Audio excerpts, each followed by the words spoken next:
সুপ্রভাত। আজ আমি তোমাদের দশম শ্রেণীর সমাস অধ্যায়ের তৎপুরুষ সমাস সম্পর্কে বিস্তারিতভাবে পড়াবো।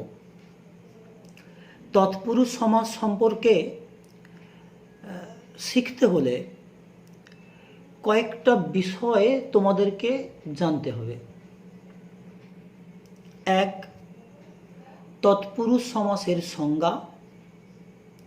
দুই, তৎপুরুষ শব্দটির অর্থ।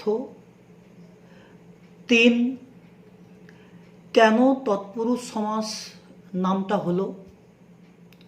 চার, ব্যাকরণের কোন প্রক্রিয়ায়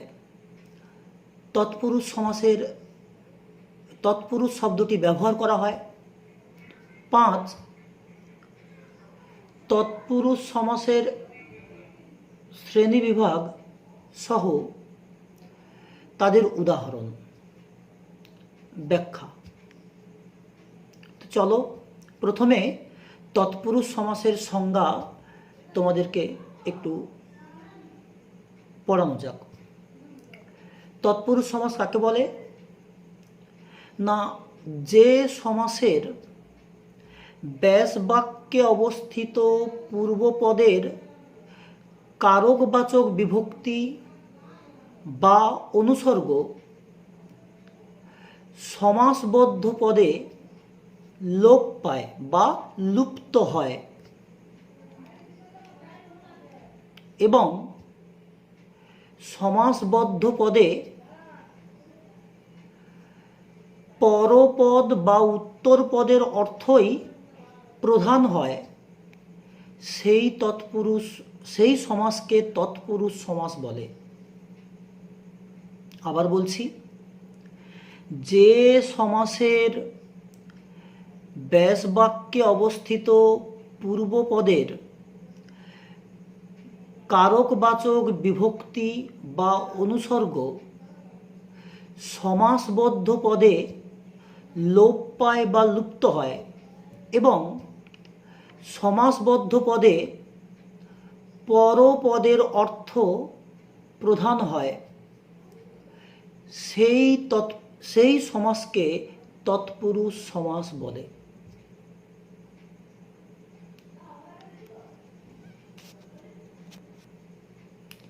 এবার জানব তৎপুরুষ শব্দটির অর্থ কি। তৎ কথার অর্থ তার, অর্থাৎ তার পুরুষ বা তার সম্বন্ধীয় পুরুষ বা তস্য পুরুষ। তৎপুরুষ কথাটির অর্থ হল তার, তৎ মানে তার পুরুষ অর্থাৎ তার সম্বন্ধীয় পুরুষ, তস্য পুরুষ বা তার পুরুষ। বোঝা গেল? এরপর তোমাদেরকে জানতে হবে তৎপুরুষ সমাস এরকম নাম কেন হলো। তৎপুরুষ সমাস এরকম নাম কেন হলো তোমাদেরকে জানতে হবে। তৎপুরুষ এরকম নাম কেন হলো? তার সম্বন্ধীয় পদগুলির একপদীকরণের ফলে সৃষ্ট হয় তৎপুরুষ সমাস। তার পুরুষ পদগুলির একপদীকরণের ফলে সৃষ্টি হয় তৎপুরুষ সমাস।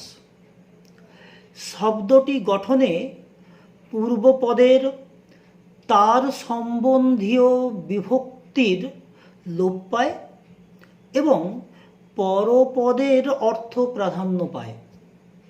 এই শ্রেণীর সমাসের অধিকাংশ দৃষ্টান্তই পূর্বপদের সম্বন্ধ বিভক্তি লোপ পেয়ে গঠিত হয়। তাই তৎপুরুষ শব্দানুসারে এই শ্রেণীর সমাসের নাম তৎপুরুষ সমাস। তাই তৎপুরুষ শব্দানুসারে এই শ্রেণীর সমাসের নাম তৎপুরুষ সমাস। এবার আমরা জানব ব্যাকরণের কোন শাখায় তৎপুরুষ শব্দটির ব্যবহার করা হয়। ব্যাকরণের সমাস আলোচনার পর্যায়ে তৎপুরুষ শব্দটির ব্যবহার করা হয়। সমাস আলোচনার পর্যায়ে তৎপুরুষ শব্দটি আলোচনা করা হয়। বোঝা গেছে? এবার আমরা চলে যাব তৎপুরুষ সমাসের শ্রেণীবিভাগ সহ তার উদাহরণ এবং বোর্ডের কি করে অল্প সংখ্যক উদাহরণের মাধ্যমে তৎপুরুষ সমাসটাকে বোঝা যায় তার দৃষ্টান্ত দেখিয়ে আলোচনায়। চলো আমরা বোর্ড ওয়ার্ক করে নিই। তৎপুরুষ সমাসের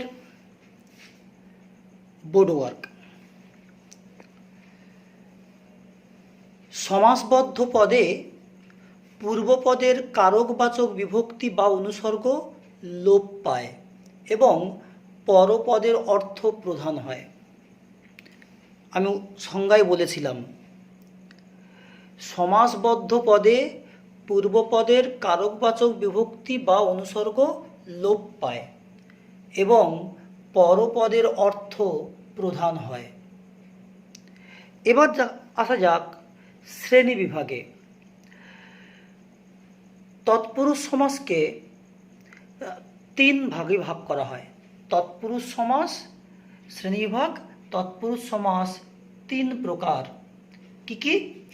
ক কারক তৎপুরুষ, খ অকারক তৎপুরুষ, গ ব্যতিক্রমী তৎপুরুষ। গ ব্যতিক্রমী তৎপুরুষ। এবার আসা যাক কারক তৎপুরুষ সমাসে।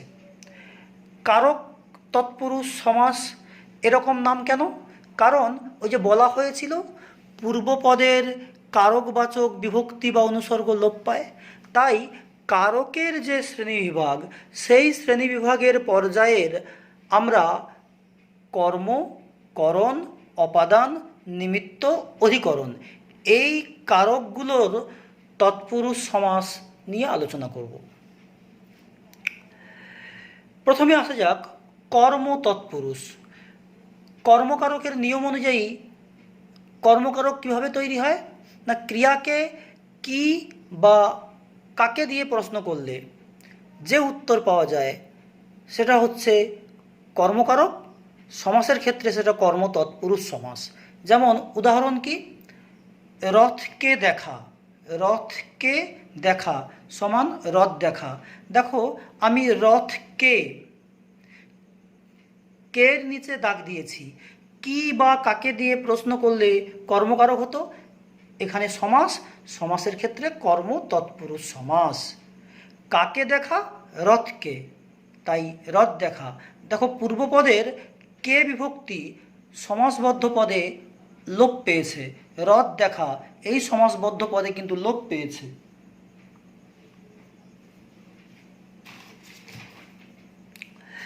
এবার দু নম্বর করণ তৎপুরুষ সমাস। দুই করণ তৎপুরুষ সমাস। করণ তৎপুরুষ, করণ ক্রিয়াকে কিসের দ্বারা, কি দিয়ে প্রশ্ন করলে যে উত্তর পাওয়া যায় সেটা হচ্ছে করণ কারক। সমাসের ক্ষেত্রে সেটা করণ তৎপুরুষ সমাস। দেখো করণ তৎপুরুষ সমাসের উদাহরণ দেওয়া হয়েছে, শ্রী দ্বারা যুক্ত সমান শ্রীযুক্ত। শ্রী দ্বারা যুক্ত সমান শ্রীযুক্ত। দেখো করণ কারকের যে অনুসর্গ দ্বারা, দ্বারা, দিয়া, এইসব অনুসর্গগুলো করণ কারকে থাকে। দেখো করণ তৎপুরুষ সমাসের ক্ষেত্রে দ্বারা অনুসর্গ আছে। এই দ্বারা অনুসর্গ শ্রীযুক্ততে গিয়ে লোপ পেয়েছে, অর্থাৎ শ্রীযুক্ত যে সমাসবদ্ধ পদ সেখানে দ্বারা অনুসর্গ লুপ্ত হয়েছে। এবার অপাদান তৎপুরুষ সমাস। অপাদান তৎপুরুষ সমাসের মূল ফর্ম কি? হইতে থেকে চেয়ে। কারকের ক্ষেত্রে হইতে থেকে চেয়ে দিয়ে প্রশ্ন করলে, ক্রিয়াকে হইতে থেকে চেয়ে দিয়ে প্রশ্ন করলে অপাদান কারক হয়। এখানে অপাদান তৎপুরুষ সমাস। উদাহরণ কি? আগা, থেকে, গোড়া। এই যে থেকে, এই থেকে পদটি এটা হচ্ছে অপাদান কারকের অনুসর্গ। এই অনুসর্গটা সমাসবদ্ধ পদে দেখো নেই, আগাগোড়া এই সমাসবদ্ধ পদে নেই, লুপ্ত হয়েছে, তাই এটা অপাদান তৎপুরুষ সমাস। এবার 4 নম্বর নিমিত্ত তৎপুরুষ সমাস। নিমিত্ত তৎপুরুষ সমাস। নিমিত্ত কারকের অনুসর্গ কি? জন্য নিমিত্ত দিয়ে প্রশ্ন করতে হয়। ক্রিয়াকে জন্য নিমিত্ত দিয়ে প্রশ্ন করলে প্রশ্নের উত্তরে পাওয়া যায়, প্রশ্নে যদি উত্তর পাওয়া যায় সেটা হচ্ছে নিমিত্ত কারক। এখানে নিমিত্ত তৎপুরুষ সমাস। যেমন উদাহরণ দেখো, জীবনের নিমিত্ত বীমা। জীবনের নিমিত্ত বীমা সমান জীবন বীমা। জীবনের নিমিত্ত বীমা সমান জীবন বীমা। নেক্সট অধিকরণ তৎপুরুষ সমাস। অধিকরণ তৎপুরুষ সমাস। অধিকরণ তৎপুরুষ সমাসের কীভাবে বুঝি? কোথায়, কখন, এসব দিয়ে প্রশ্ন করলে অধিকরণ কারক পাওয়া যায়। স্থান, কাল, পাত্র।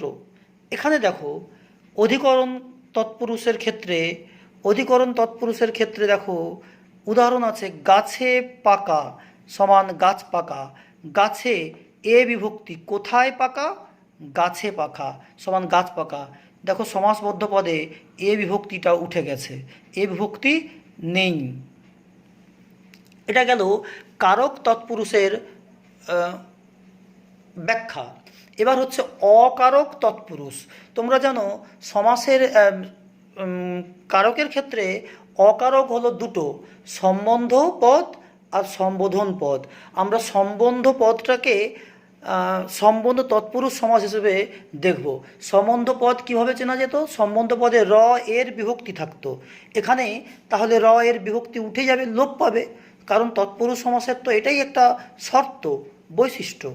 দেখো সম্বন্ধ তৎপুরুষ সমাসে, সম্বন্ধ তৎপুরুষ সমাসে উদাহরণে আছে ধানের ক্ষেত। র এর দিয়ে প্রশ্ন করতে হবে।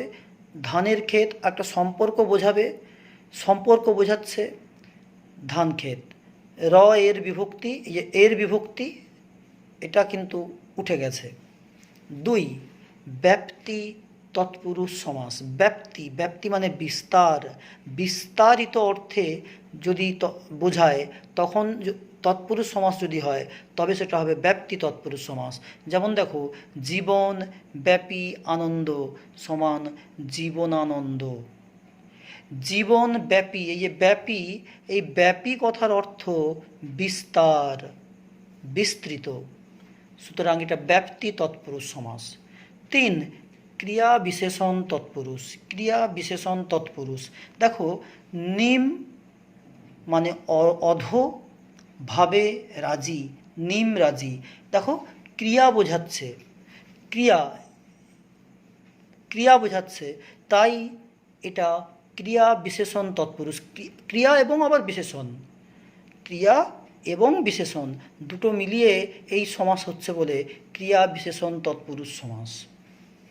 এবার গ ব্যতিক্রমী তৎপুরুষ সমাস। ব্যতিক্রম কেন? কারণ তৎপুরুষ সমাসের যে সাধারণ নিয়মগুলো সেই নিয়মের কিছুটা ব্যতিক্রম ঘটছে, তাই এর নাম ব্যতিক্রমী তৎপুরুষ সমাস। তার মধ্যে একটা উদাহরণ হচ্ছে না তৎপুরুষ। না মানে নয়। এই নয় বোঝাতে যে তৎপুরুষ সমাসগুলো হয় সেটা হচ্ছে নং তৎপুরুষ বা না তৎপুরুষ। উদাহরণ নেই অন্ত সমান অনন্ত। নেই মানে না, যার কোনো অন্ত নেই। এই নং তৎপুরুষের সঙ্গে নং বহুব্রীহির একটু সমস্যা হয় এখানে। সেটা কিন্তু আমি যখন বহুব্রীহি আলোচনা করব তখন বলবো। 2, উপসর্গ তৎপুরুষ সমাস। উপসর্গ তৎপুরুষ সমাস। প্রেরণার যোগ্য সমান অনুপ্রেরণা। দেখো, পূর্বপদে উপসর্গ আছে, পূর্বপদের উপসর্গ পরপদে গিয়ে সমাসবদ্ধ পদে গিয়ে উঠে যাবে, অনুপ্রেরণা, তাই এটা উপসর্গ তৎপুরুষ সমাস। 3, উপপদ তৎপুরুষ সমাস। এই উপপদ তৎপুরুষ সমাস সম্পর্কে বিস্তারিত একটু জানতে হবে। এই যে উপপদ তৎপুরুষ সমাস। উপপদ কেন? উপপদ তৎপুরুষ সমাসের উদাহরণ কি? জলে চরে যে সমান জলচর। দেখো, আমি ব্র্যাকেটের মধ্যে তোমাদেরকে দেখিয়েছি জল যুক্ত চর যুক্ত ট সমান জলচর। এখানে চর ধাতুর উত্তর ট এই কৃৎ প্রত্যয় যুক্ত হয়ে চর কৃদন্ত পদটি গঠিত হয়েছে। এই কৃদন্ত পদের পূর্ববর্তী জল পদটি উপপদ। দেখো, এখানে চর ধাতুর উত্তর ট এই কৃৎ প্রত্যয় যুক্ত হয়ে চর কৃদন্ত পদটি গঠিত হয়েছে। এই কৃদন্ত পদের পূর্ববর্তী জল পদটি উপপদ। বোঝা গেছে? তাই এটাকে উপপদ তৎপুরুষ সমাস বলে।